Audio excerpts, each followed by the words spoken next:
Good evening, everyone. My name is Dani Visser. I'm a Deputy Vice-Chancellor in the university, and I'm responsible for research in our university. And it's my great pleasure to welcome all of you here to UCT and to this lecture tonight. So we're very proud of our Department of Physics. Just a few days ago, Frank Brooks, a very famous professor of physics, died. And we mourn his death. But it also gave us pause to think about the many great physicists that UCT has produced, from R.W. James, Alan Cormack. R.W. James had 3 Nobel Prize winners as his students. Alan Cormack was the inventor of the CAT scanner, and many others. I refrain from mentioning the living in case I leave someone out. But I can assure you that the physics department is as vibrant as ever and doing great things, as tonight's lecture will show us.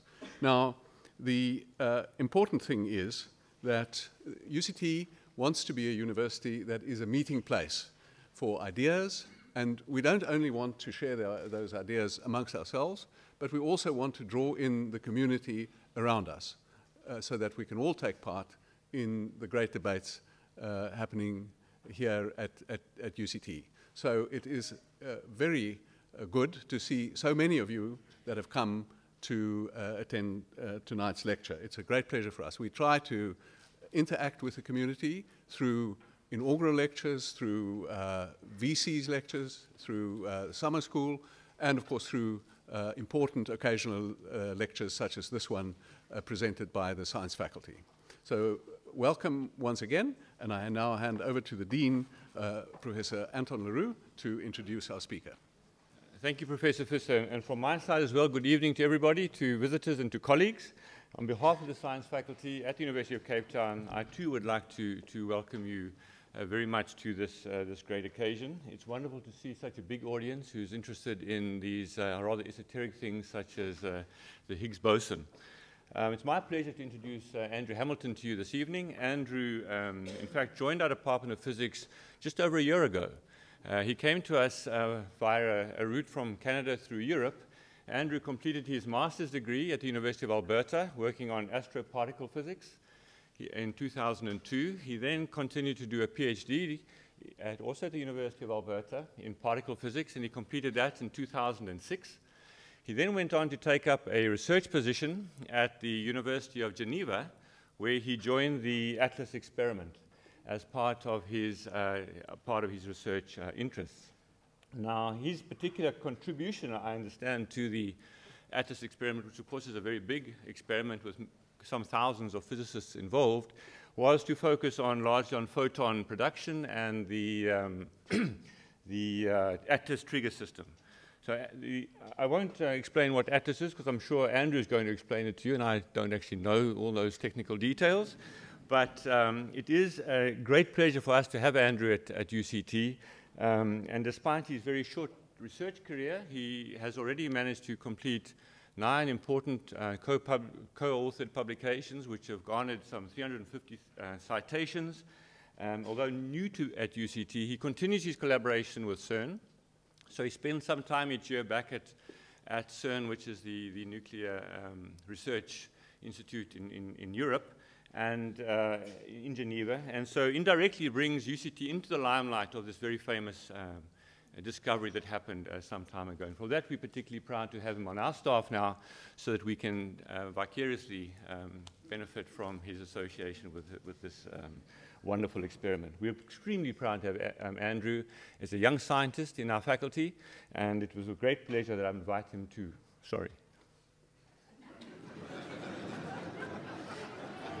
present his talk.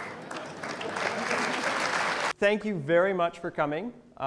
It's amazing to see how many people can be interested in hearing somebody give a lecture in physics when it seems sometimes like you're dragging the students into a lecture hall. So thank you very much for your interest in physics. And so the Higgs boson, the subtitle, What's All the Fuss About? I debated whether it's What's All the Fuss About, or should we call it Deepening Our Understanding of Nature?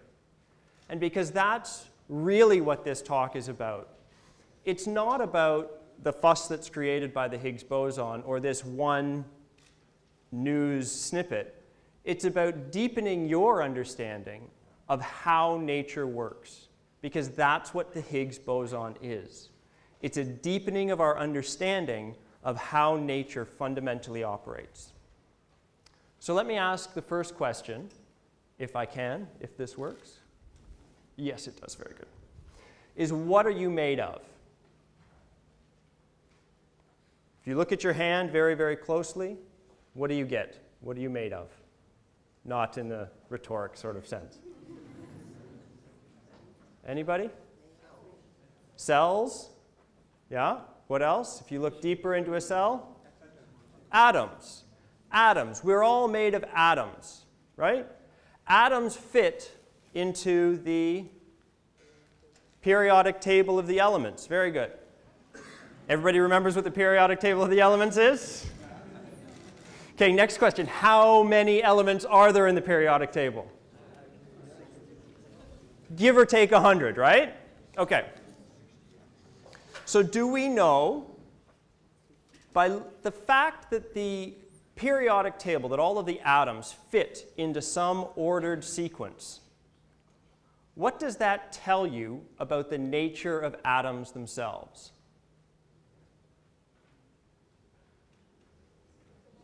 Are they're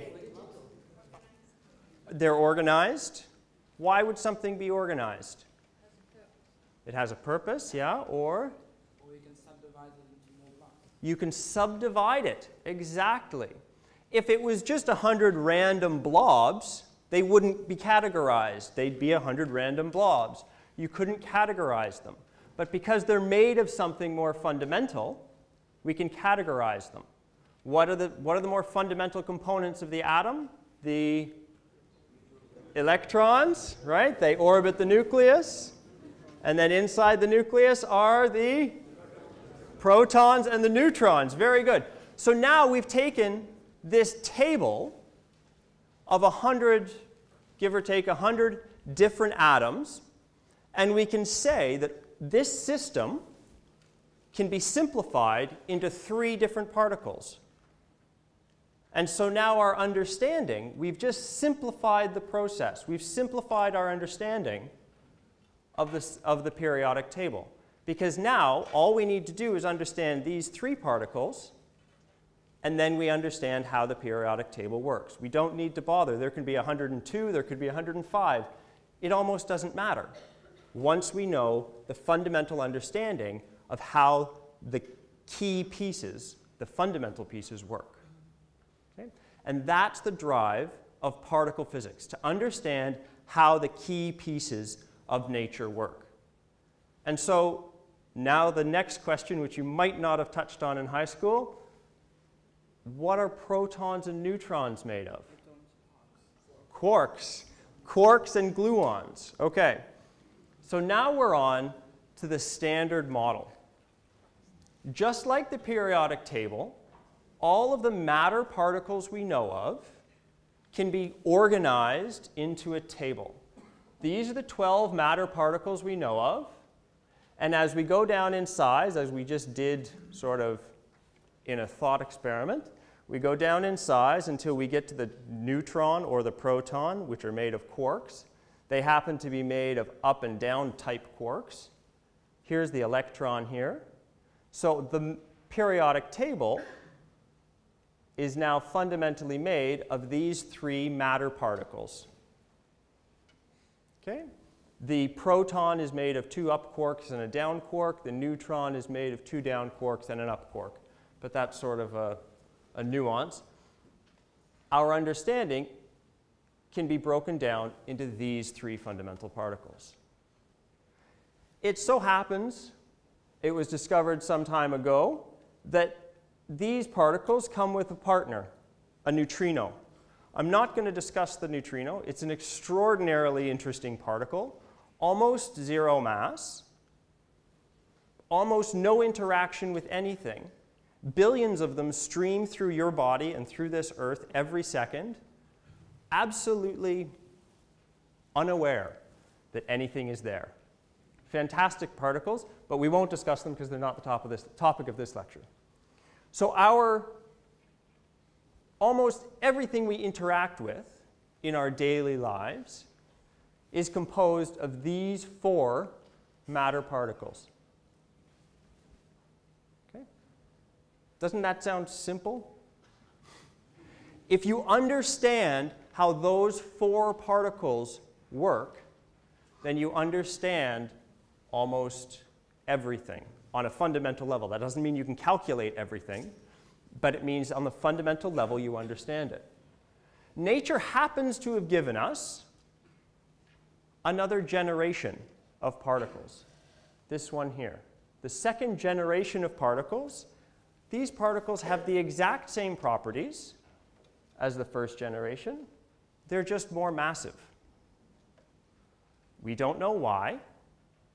No physicist, there's suggestions as to why, but there's no clear distinct reason why we should have a second and even a third generation of particles. The last one to be discovered was actually this one, the tau neutrino, discovered in 2000. Okay? So that's the matter particles. How does stuff, so this is what stuff is made of, how does stuff interact with other stuff?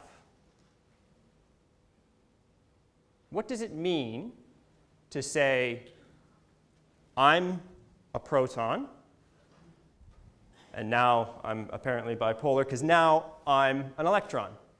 If I'm an electron, how do I know there's a proton standing there? How do I interact with that proton? Force. I heard electromagnetic force, yes? So that's the combination of the electric and the magnetic force.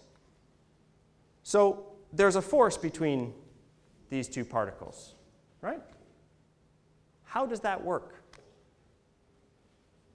How does the electron know that the proton's there? And how does the proton know that the electron's there? Opposite charge. Right. But how do I know that you're there? I mean, what happens? Is there some form of communication that happens between those particles? Photons. Okay. So somebody suggests that the method of communication between 2 charged particles is a photon. Anybody, what's a photon? There we go. A particle of light. Very good.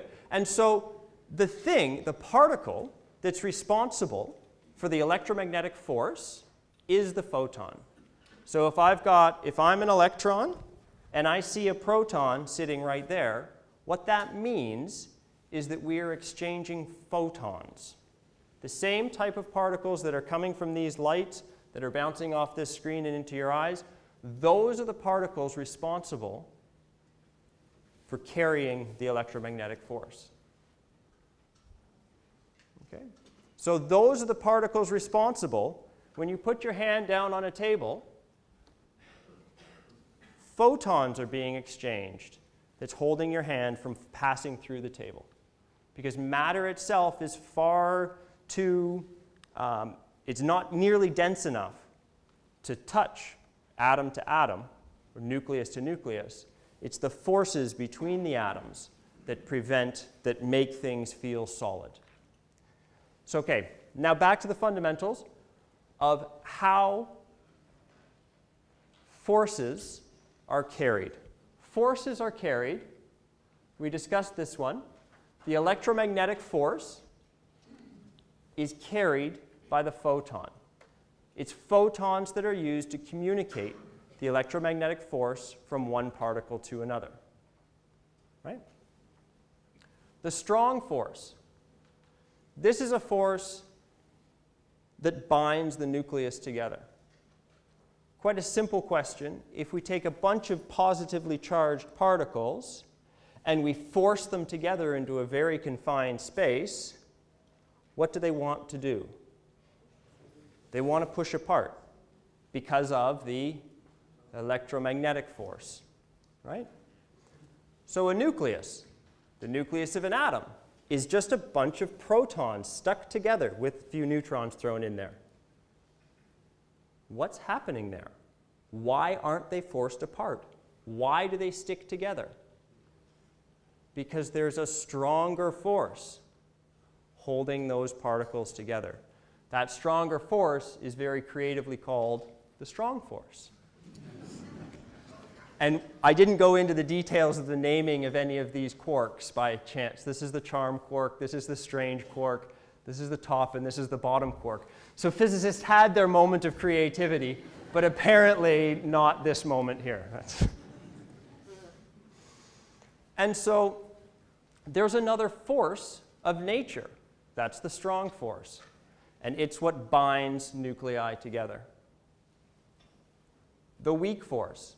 This is one that we don't interact with very often in our daily lives, but is responsible for radioactive beta decay and some other relatively rare phenomena in our daily lives. But it's a very important force, and it's integral to our story of the Higgs boson. So just like the electric force and the strong force, it is another force of nature. The strong force is mediated by the gluon. What that means is that if I'm a up quark standing here and a down quark standing over here, it's gluons that are exchanged between them to keep them together inside the proton. The proton and the neutron exchange gluons between each other to keep themselves bound inside the nucleus. Okay? And the weak force, similarly, anytime the weak force is mediated, a W or Z boson is exchanged between particles. Gravity. That's a fairly important force, right? Yep. What do you think the relative strength of gravity is to, say, the electromagnetic force? Is gravity a stronger force? Weaker. It's weaker. How much weaker? Would anybody be surprised if I said around 10 to the 40 times? 10 with a 1 with 40 zeros. It's roughly, give or take a few zeros, that many times weaker than the electromagnetic force. The reason that we feel it so much more than we feel and interact with the electromagnetic force is that the electromagnetic force comes in a positive and a negative. Put them together, you get 0. So an atom is neutral. No such luck with gravity. It always adds. There's no negative mass. It always adds. So that's why we seem to interact with gravity much more, despite it being a lot weaker. And so what I'm going to talk about is the standard model, which includes these three forces: electromagnetic, strong, and weak. It does not include gravity. One of the reasons it doesn't include gravity, one of the issues is that gravity is so weak. But another big issue is our friend Einstein, who came up with a very, very beautiful theory called general relativity that just doesn't work with the standard model. So this is the standard model. The standard model is our fundamental table of matter particles and forces that act between them. It is the new, if you will, periodic table. If you think about what we're made of, the periodic table would have been the answer about 120 odd years ago. Now this is the answer. What are we made of, and how do we stick together is the force particles. One thing I haven't mentioned here, one particle, the Higgs boson. This whole system, the standard model, only fits together if the Higgs boson is there to make it work. And I'll try to describe to you how. So first, let's look at a little bit of math. Okay? Fits on a mug. It's not a very big equation. You might not understand some of the squiggles. If we were to write it out in full, the standard model Lagrangian gets a little bit bigger. It's a little bit dense. Even you can see quite a few squiggles. Each one of these, in fact, represents either 4 numbers or 16 numbers, depending on the symbol. So this is, and this is this is already compactified. So this is a very large equation, but it is the equation of the standard model. This is the equation that explains every single one of these particles and every single force that interacts between them. This is as close to the theory of everything, the equation, the one equation that underlies all of our understanding. This is the closest science has come. This and our friend Einstein's general relativity. And so everywhere you see, let's say, an A mu here, another A mu here, that's an interaction with a photon. Everywhere you see a Z and a W, that's a weak interaction. Everywhere there's a few G's and a few C's, which stand for color, those are all interactions of the strong force. Everywhere you see an H requires the existence of the Higgs. This equation, the standard model Lagrangian, does not work without the Higgs boson. With the Higgs boson, it explains the strong force, the electromagnetic force, and the weak force. Without the Higgs boson, it's up in shambles.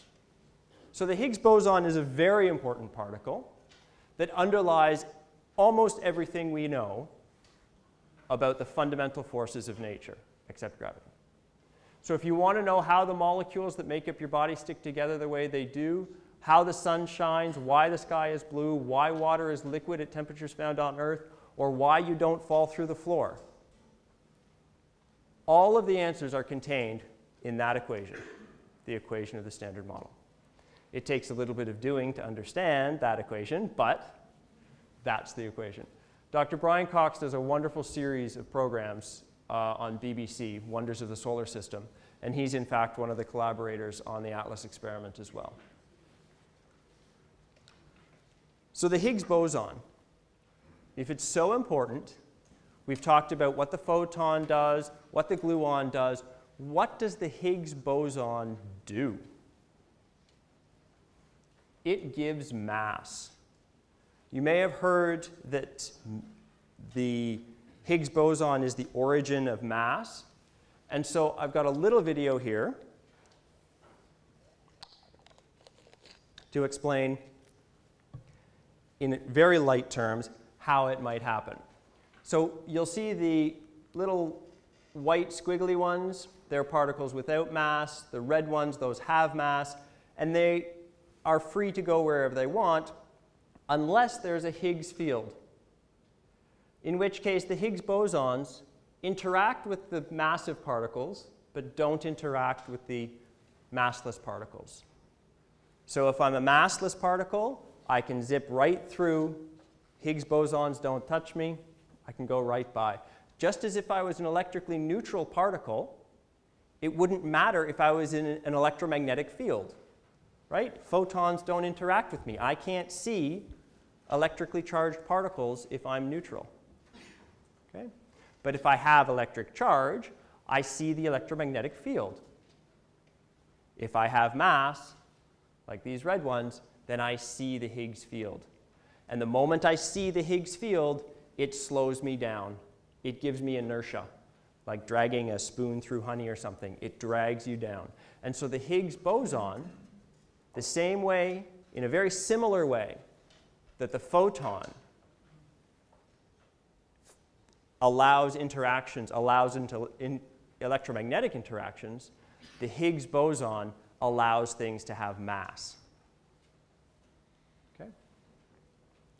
And so how did we get to this understanding? This is a fairly deep understanding of nature. How did we get here? I'm going to take you through a brief historical interlude, pulling out the key points. The first is quantum mechanics. The first fundamental understanding is quantum mechanics. This is our friend Planck, Max Planck. Many would say is the founder of quantum mechanics. And I have put here some pictures of people. By no means have I have an exhaustive list of all of the people that are responsible for quantum mechanics, because that would take up the whole slide. And I've given the Nobel Prize the year the discovery was made and the year Nobel Prize was awarded. So we have a brief video of how quantum mechanics works. All of our matter, all matter in the universe, is explained as waves. Okay? That standard model Lagrangian is a wave equation. It describes matter and force. And so this is hopefully a little introduction as to how matter can be understood as waves. So we're going to start by shooting some marbles into a screen, onto a slit in a screen. And we're going to look at the screen at the back, and what do we see? One strip where the marbles were allowed to go through. Now let's try two slits. Shoot the marbles. What do we see? Two strips where the marbles are allowed to go through. Waves. What if we do this in the bathtub?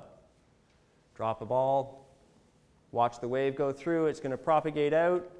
The most powerful, the most intense is going to be here, and then it's going to fade out. It's not going to cause one single very distinct strip, but it'll fade out with the maximum in the middle there. What happens if we now put two slits on? And you can do this, isn't magic, you can do this in your bathtub. This is not quantum mechanics. But as two waves start coming out, the wave crests and the wave troughs. If there's two wave crests together, they'll get bigger. If there's a wave crest and a wave trough, they'll get smaller. And the pattern that they appear, that they put on a screen, is maxima, minima, maximum, minima. Up and down and up and down. So if we do particles, we get that. If we do waves, we get that. Okay? What happens when we do electrons? Are electrons particles or waves? What do we get? When we do a single slit, we just get what we expect. When we do two slits, what do we get? Maybe it's because we're shooting lots of electrons all at once. Maybe it's something to do with them interacting with each other. So let's shoot them one at a time. One at a time, each electron pulsed out of a machine. What image are you going to start to see build here?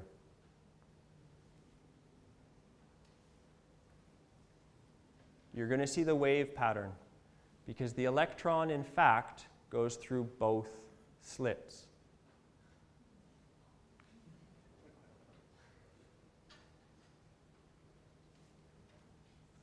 Okay. How is that? Why is that hard to digest? When I asked what was the propagator of the electromagnetic force, somebody said the photon. And then when I asked what a photon is, somebody said the particle of light. Okay, but what is light? Light is an electromagnetic wave. Wait. What is light? Is light a particle or a wave?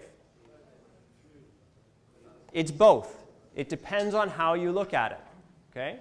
We can accept, a lot of people can accept that light can either be interpreted as a wave or as a particle. But then for some reason, when we talk about things like electrons, which we typically talk about as particles, people have a very difficult time digesting them as being waves. But they are. Just like the photon can be either particle or wave, the electron and all of the matter particles in our universe can be described as waves. So that's the underlying fundamentals of quantum mechanics. The second, and that's why the standard model Lagrangian, is in fact a wave equation. The next is relativity. Our friend Einstein never got a Nobel Prize for special relativity, nor for general relativity. His two postulates, that the speed of light is constant for all observers, and that the laws of physics depend on your frame of reference, inertial frame of reference, don't depend. I knew something sounded wrong with that. The laws of physics are independent of your frame of reference, provided you're in an inertial frame of reference, which means one that's not accelerating. Please don't get entangled in the details. If you have questions, ask later. And the result is twofold. I'm going to skip the space-time description and go straight to this one. The result of these two simple postulates is that E, energy, is equal to mass times the speed of light squared. Those two simple postulates lead to that equation. Now that's the one that most of you will have seen, probably in cartoons or wherever. What does it mean? What does it mean? Mass can be converted to energy and vice versa. And energy can be converted into mass. Exactly.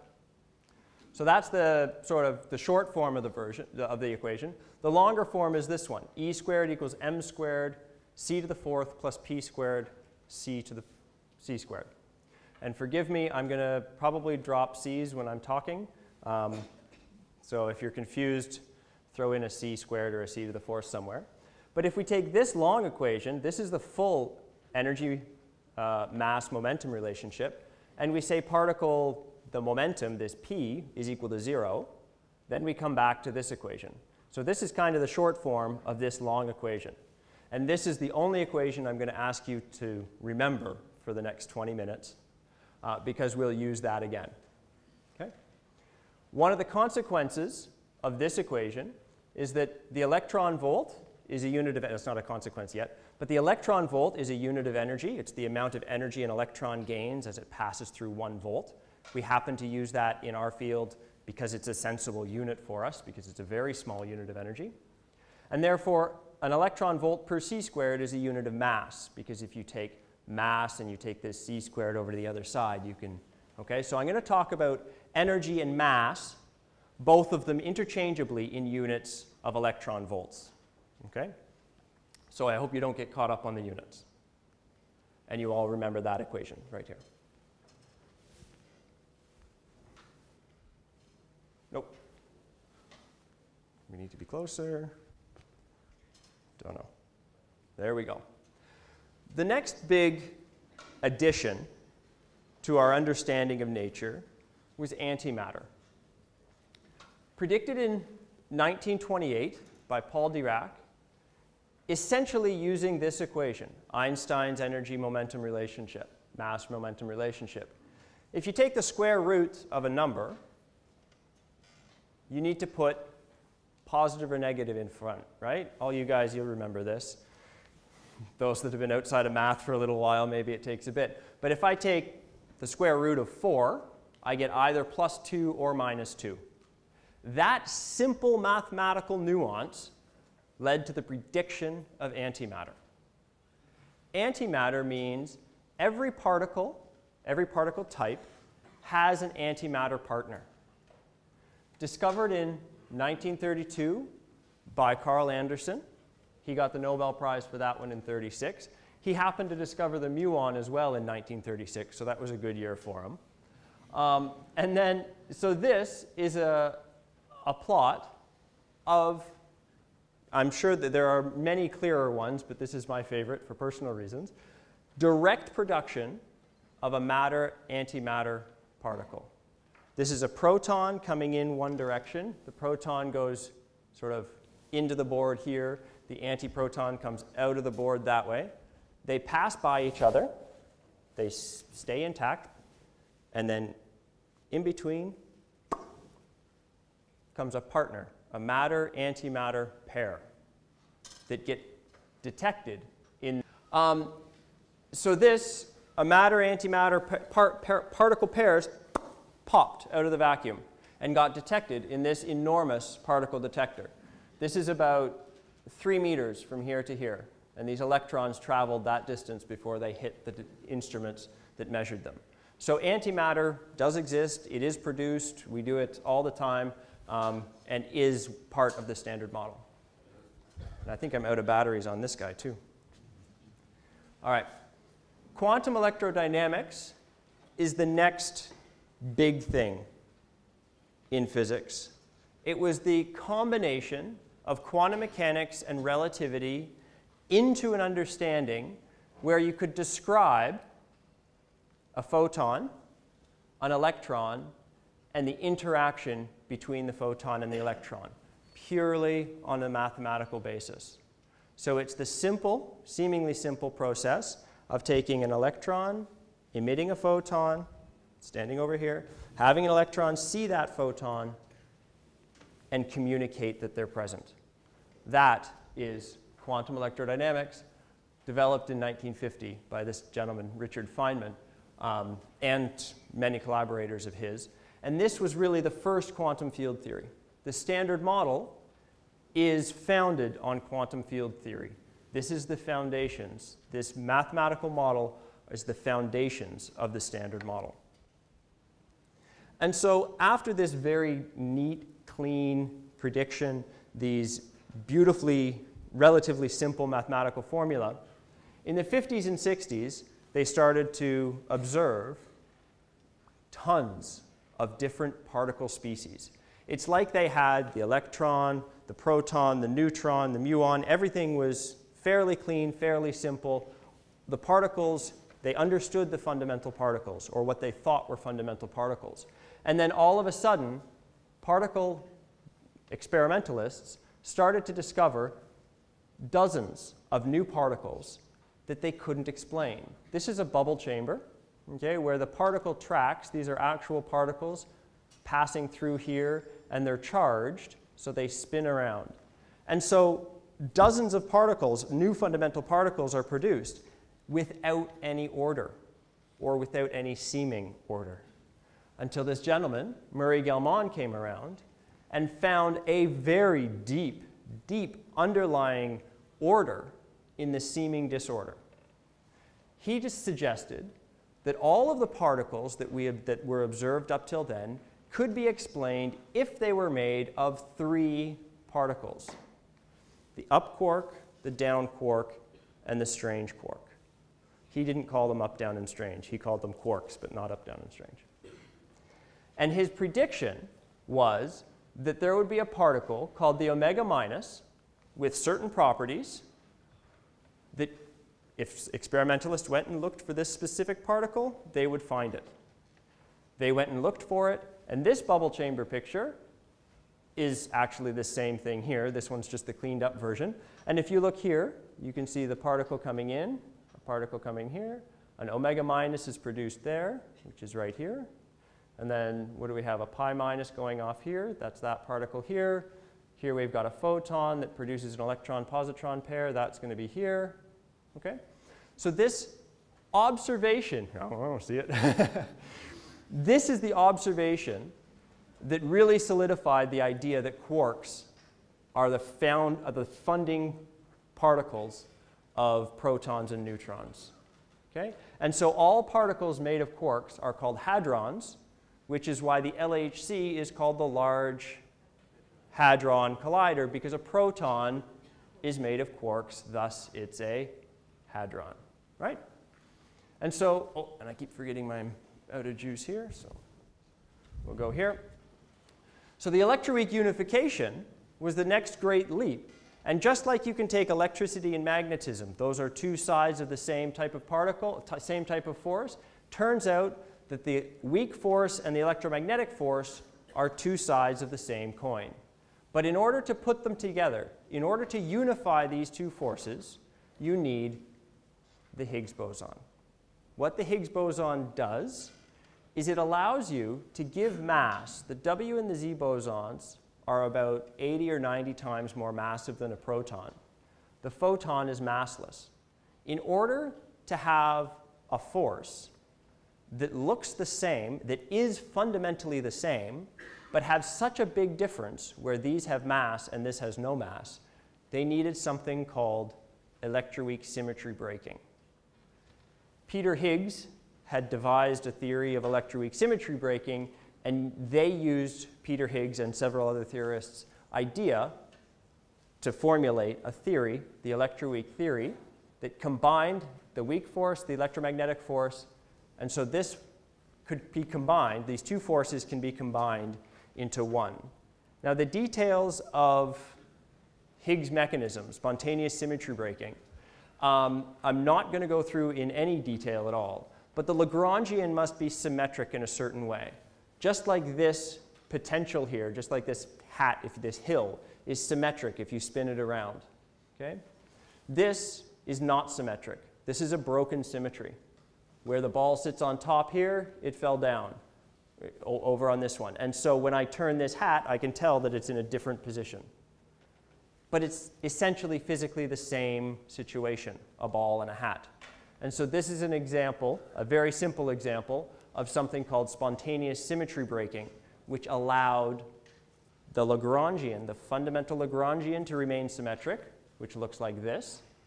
And then the universe that we see, which is the electromagnetic and the weak force appearing separate, is like this, is not symmetric. So the underlying Lagrangian is still symmetric, but we see it in a different situation. So the prediction of these W and Z bosons came back in the 1960s, and it wasn't until 1983 that they were discovered by the gentleman named Carlo Rubbia and many collaborators using the superproton synchrotron at CERN and a particle detector called the UA1 detector, which I'm not going to describe right now. I'm not going to describe it all. So in '67, these particles were produced. In '83, these particles were observed. Remember, the prediction came with the prediction of the Higgs boson.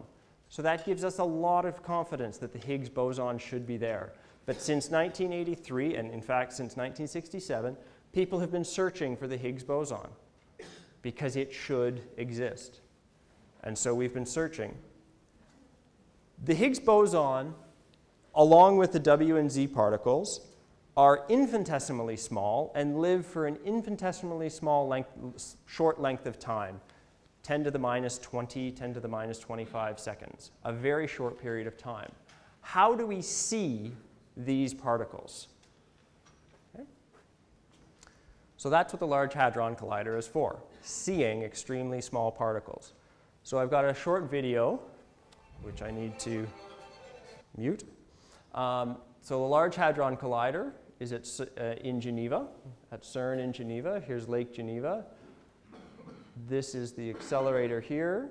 This is the CERN site, building where they build things. The LHC starts with a bottle of hydrogen. We take the hydrogen, put it into a chamber, and we strip the electrons from the protons. So now we have a chamber full of protons.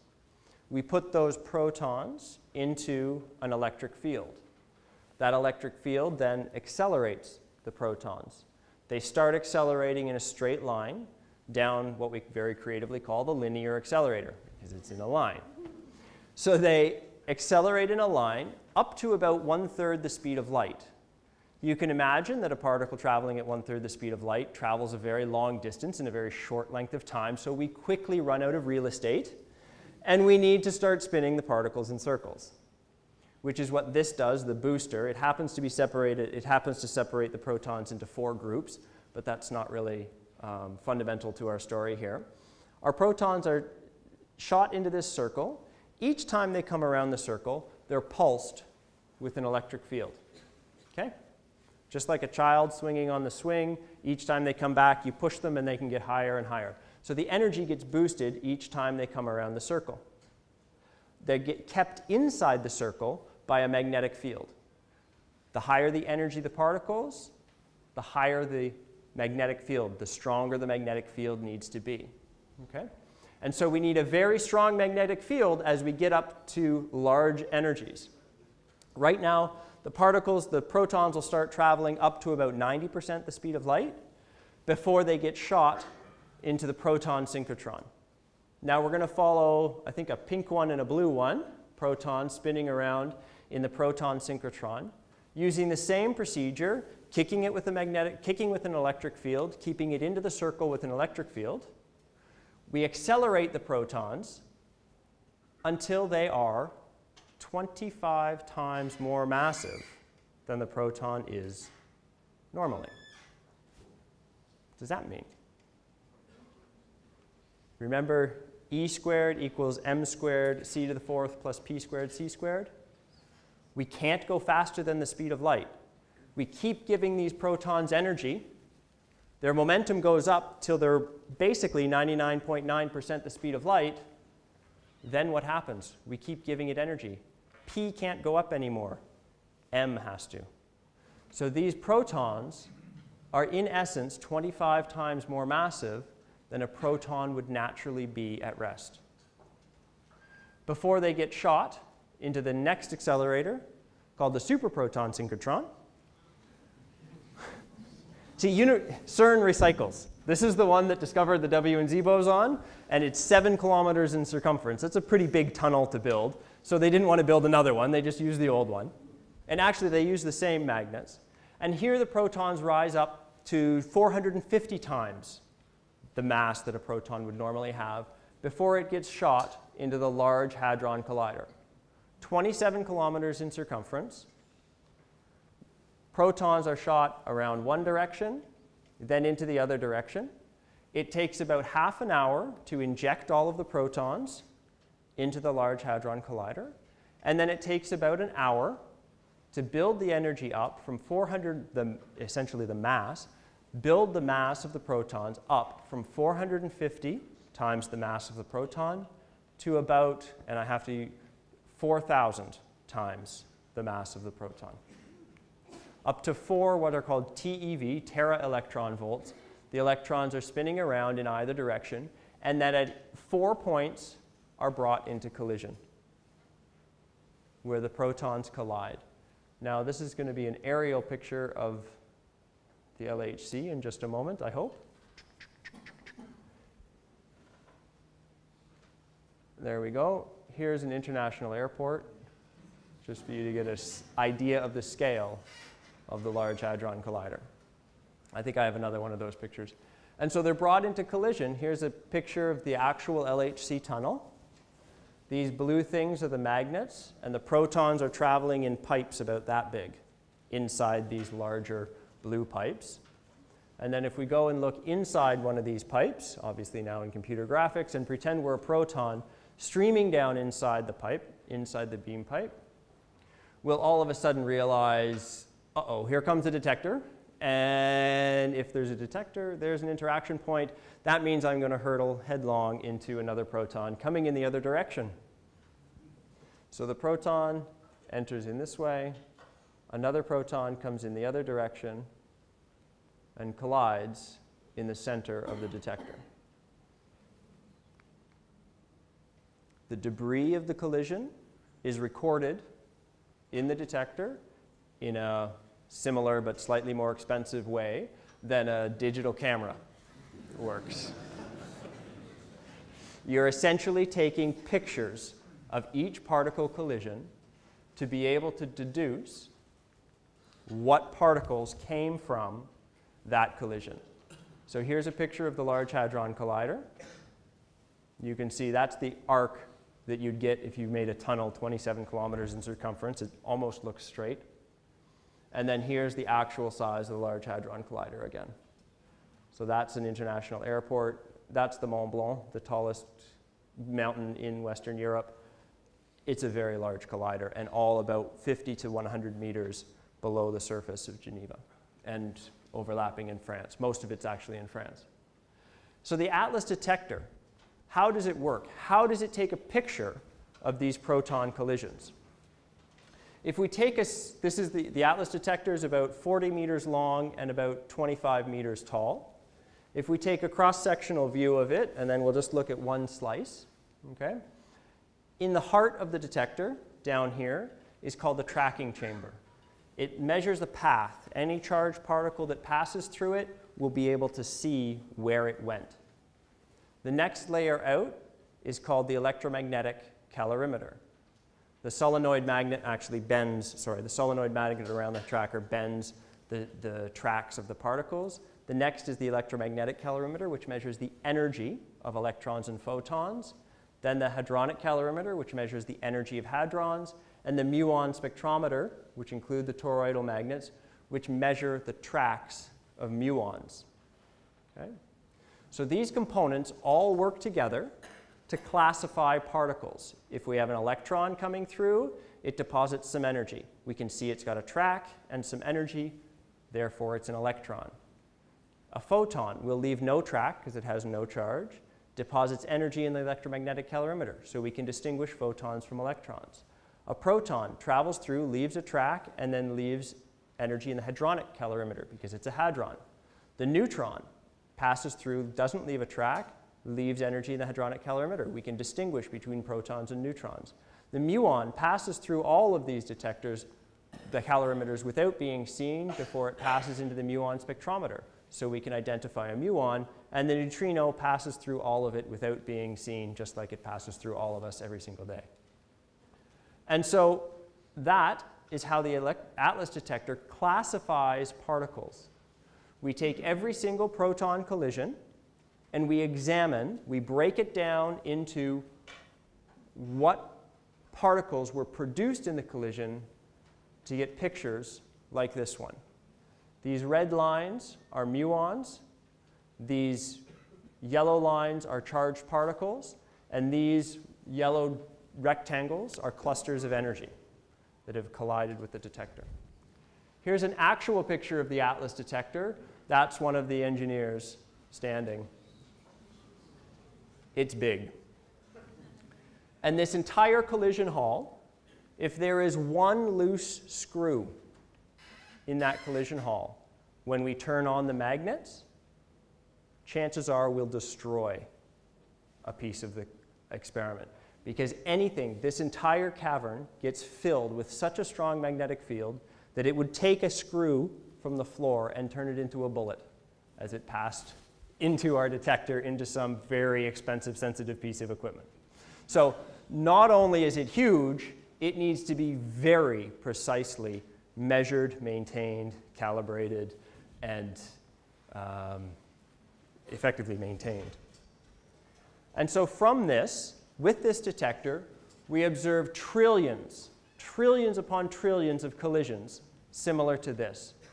And we examine these trillions of collisions for ones that look like this, and a few other signatures. Because the Higgs boson decays to particles that we know of. Sometimes it decays through Z bosons to 4 muons. Sometimes it decays to 4 electrons. And so every time we see 4 muons in our detector, that could be a Higgs boson. Every time we see 4 electrons, that's the red ones are positrons, the antimatter equivalent of the electron, and the blue ones are electrons. Every time we see that signature, it could be a Higgs boson. But how do we know? How do we know whether one of those is a Higgs boson or not? We need to take the mass of every one of these collisions that look like they might be a Higgs boson, and we plot the mass of this collision. The mass, remember the equation I asked you? Everybody remembered it, right? And everybody could take the p squared from this side and move it over to that side, so we get m squared, right?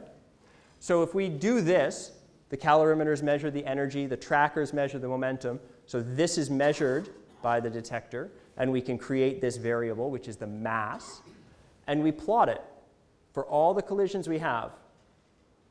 If the Higgs doesn't exist, we would get this red distribution here.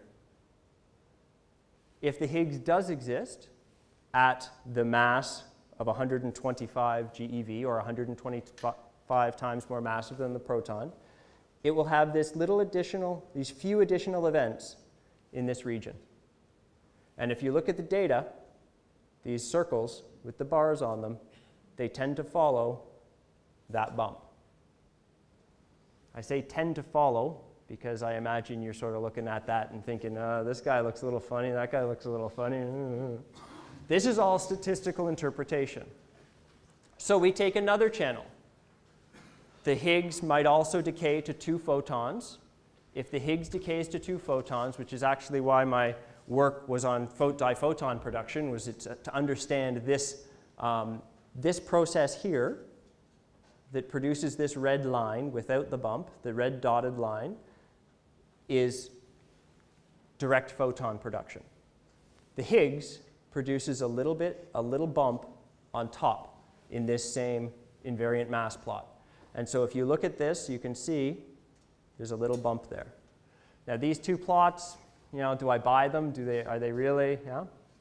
Keep in mind, these two plots have shown significance at the same point, 125 GeV. There's two more channels that I'm not describing here that show similar excesses. And this is shown in the same position by both ATLAS and the experiment I haven't spoken anything about, CMS, which is a similar experiment on the other side of the LHC, doing essentially the same thing we're doing, found the exact same thing.